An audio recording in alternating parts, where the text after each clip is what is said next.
There are some people in this world, they think they can do everything because of themselves. I'm really intelligent. I have a really reliable car. I'm a really good driver. I know the best way to get there before I get late. All the reliance is on myself. The reason I have a successful business is because I have a really good business plan. The reason I have a good job is because I went to a good school and I got a good GPA and I have a good resume. So it's all about relying on yourself. And they have these, it's actually a hundreds of millions of dollars of industry of this, the self-help and self-motivational industry, which the beginning and the end of it is you can do anything.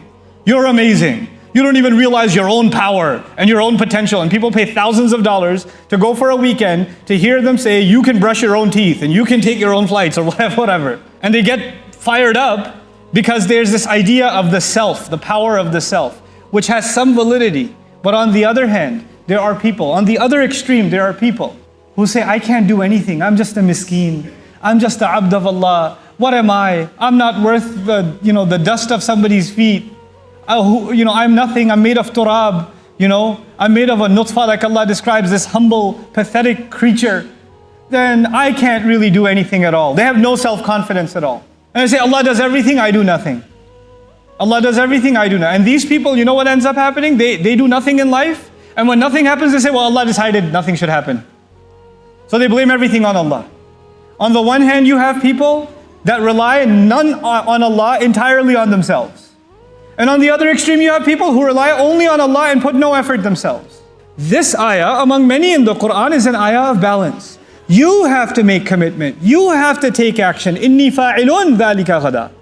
But you're the same one who has to understand that your commitment and your action and your capability is in the hands of your Rabb. And He will only grant it to you when you try to fulfill it. When you make the best of your efforts. Sometimes your plans and Allah's plans are the same. Sometimes. Sometimes you decide to go somewhere and Allah decides to let you go also. Sometimes you decide to go to a college and Allah gives you admission into that college also. You decide to graduate early and Allah lets you graduate early also. So things go according to your plan. All that means is your plan and Allah's plan was the same for that one thing. But sometimes your plan and Allah's plan are not the same. Sometimes you want to stay in that job for 10 years but you get fired after 6 months.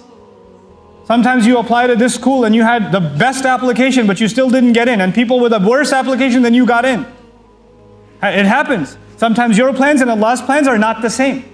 These ayat are recognizing that not everything will go according to my plan.